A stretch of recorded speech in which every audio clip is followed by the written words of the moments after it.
Hello! So today I would like to make a video about my broke bitch YouTuber setup because I personally really like watching videos of artists and just YouTubers in general showing their home offices, their filming setups, their studio tours and stuff like that. I'm very much broke. Don't have very expensive equipment, and I think it might be useful for somebody who wants to start maybe an art channel or something, to see that you don't necessarily need like top of the line equipment that other people might use. Yeah, something like this. There is a lesson somewhere in this video, but I don't know where. So let's start with the duct tape elephant in the room. Most of my hardware is mounted with duct tape. Duct tape is my savior and lord. Let's address, it's a microphone, which I'm still kind of figuring out because I was recording my audio either on my phone or using the camera audio, which doesn't always sound great. This microphone is a 5-fine microphone. I will pop a picture and model like right here. And it's basically the cheapest microphone I could find.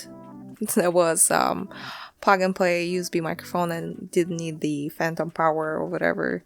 That didn't need another power source, basically. Yeah, it was I think $27, maybe $24, because the pink one was $2 cheaper than the black one for some reason. Which I think the only case when a pink colored something is cheaper than a neutral colored something, which I don't necessarily get, but I'm happy that I got a bargain. It's not the best microphone. I made a pop filter out of some old clothes and a lid, and I think it works for my needs just fine, which are like making dumb YouTube videos like this or making voiceovers for my art videos. I think it works fine. I'm still figuring it out, but I think it's fine. So the next things. Next is my filming equipment. Filming equipment, I think, does not need to be top of the line all the time, because you can get decent looking footage with just about any camera, as long as you have a bright light source or natural lighting. Because the more light there is, the better the camera is going to pick up anything. So if you don't have the best camera and you kind of struggle with getting decent looking footage, then try to add more light. And the cameras that I use are either my iPhone, which I'm filming on right now, and my camera is a Nikon D3100. It's a very old camera. I've had it for almost 10 years now, because I got it as a high school graduation present, which I just aged myself because I graduated from high school almost 10 years ago.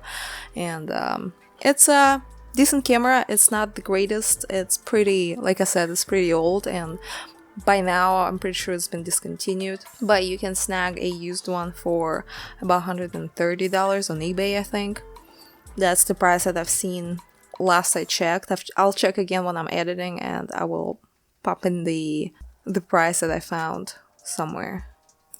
So yeah, this camera, originally was only recording for 10 minutes, I think, in the video mode, but since it's a hassle to keep an eye on your camera if it's recording or not every 10 minutes. I didn't really use it much when I first started my YouTube channel, but now since I'm more comfortable with making videos, I'm okay with that. And I also installed some hacked firmware on my camera, which was kind of dangerous because it could have bricked it, but that extended my filming to 17 minutes and 30 seconds, I think, which is much better time frame to work than 10 minutes.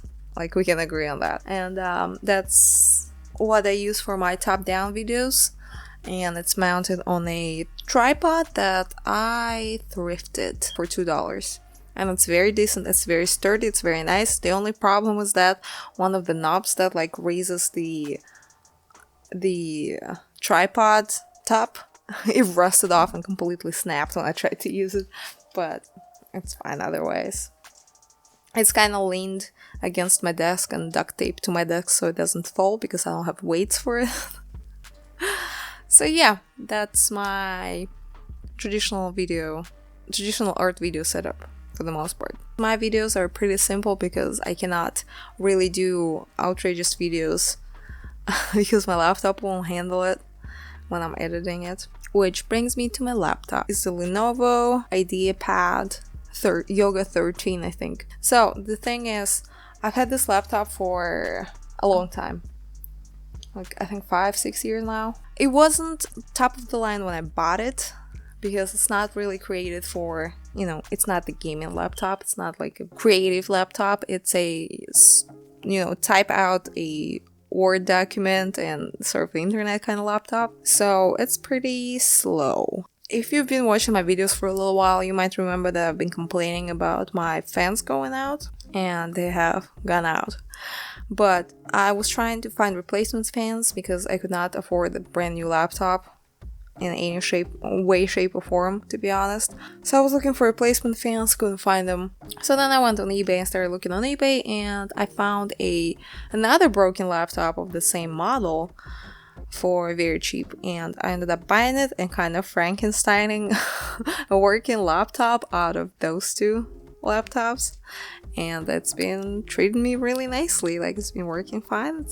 Everything is great. So yeah, that's how I got like basically a new laptop for like $100.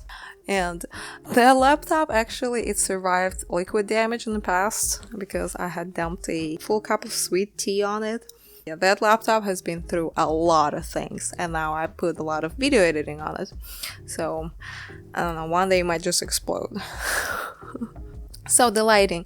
I have already mentioned how important bright lighting is for recording footage, basically. You don't necessarily need like big soft boxes or like ring lights or anything, in my opinion. My lighting setup is Christmas lights over there and a desk lamp with a daylight bulb in it, which I taped a piece of trash bag over to diffuse it a little bit, because if it didn't have any kind of diffusion on it, it would be really sharp and it would create a lot of shadows. So yeah, if you are gonna go that route, you know, obviously stay safe. I wouldn't want it to catch fire, so make sure that your lamp and your light bulb don't get hot, so probably like an LED light bulb probably be best, and don't have it on when you are not around, you know. So next we're gonna talk software.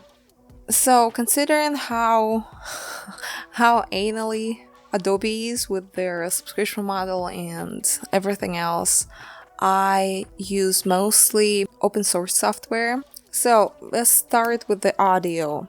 For audio, I use Audacity. I record and edit my voiceovers in Audacity. You can make pretty good sounding audio in it, and there are a lot of resources to learn about how to do things in Audacity. For screen grabs and digital recording, I use OBS, and that's also one of those programs that pretty much everybody uses. It's pretty versatile. You can stream through it, you can just record things through it. Let's talk about video editing programs. So video editing software can be very heavy on your hardware. So for the most part, if your hardware is not the best, you're going to be very limited in what you can do with video editing. And that's the case for me, for the most part. Nowadays, there are quite a few free video editing software options, so let's go through a few. HitFilm Express. A lot of people recommended. I heard it's a great program, but my laptop didn't handle it, so I didn't even get to try it because it would just crash. Then DaVinci Resolve. I used DaVinci Resolve for quite a while until I switched to my current program, and it's a very good program. Like, if you have a decent computer and you're looking for a free editor, DaVinci Resolve is your choice. The color correction, audio editing, the whole program was chef kiss, but very heavy in hardware, so I said no. Then two programs that are very similar to each other are OpenShot and Shotcut. They're pretty bare bones. I used them for quite a little while, but for some reason one of them kept crashing my graphics driver, and the other one I just didn't like, so I just didn't like too much. Like, they're great, but I just didn't like them all that much. The software that I use for the most part nowadays is Olive. It's kind of obscure because it's still an alpha, it's not very popular, but in my opinion it's a great piece software. The only problem is that there are not many resources like tutorials or anything, just because people don't really use it all that much, but there are a couple that cover basics.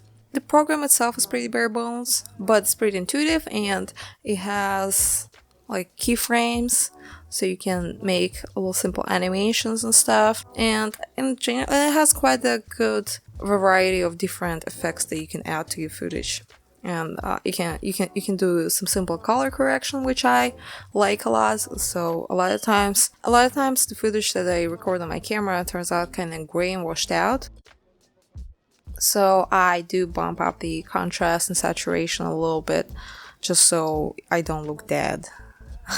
For digital art, I use a mix of Krita and Medibank Paint, which both are great. Krita is a little finicky, especially on slower computers, because it can get a little laggy with big canvas sizes and really high resolution, but I don't really work on really big canvas sizes and really high resolution, so it's not really a problem for me.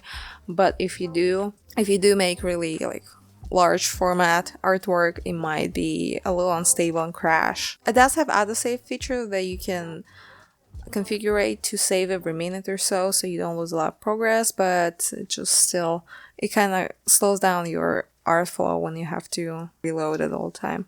And this similar thing with Olive, because Olive is still an alpha, so it's kind of unstable, so it does crash every once in a while, especially considering how slow my laptop is, and if I'm compiling a lot of like different video tracks, sometimes it just can't handle it, and it crashes. But the thing is, it has autosave feature as well, and it saves everything up until to the point when it crashes. So whenever you load back in, it will just give you back all the progress that you've made, or at least that's what I've been getting.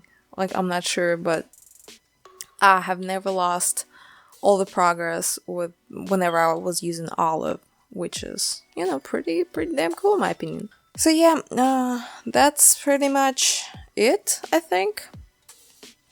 Oh, and I have a digital art tablet, which I have made a review in the past, and I guess this update to that review is still going strong, it's still working great, and I still love it. So yeah. But yeah, I think it's gonna be it for this video, and if you got something useful out of this video, or you were just entertained even just for a minute, that's the fucking purpose of the video. That's the fucking purpose of the channel in general. And yeah, that's basically it. So if you liked it, subscribe, leave a like, or don't, I don't really care. And I'll see you hopefully next week. Bye!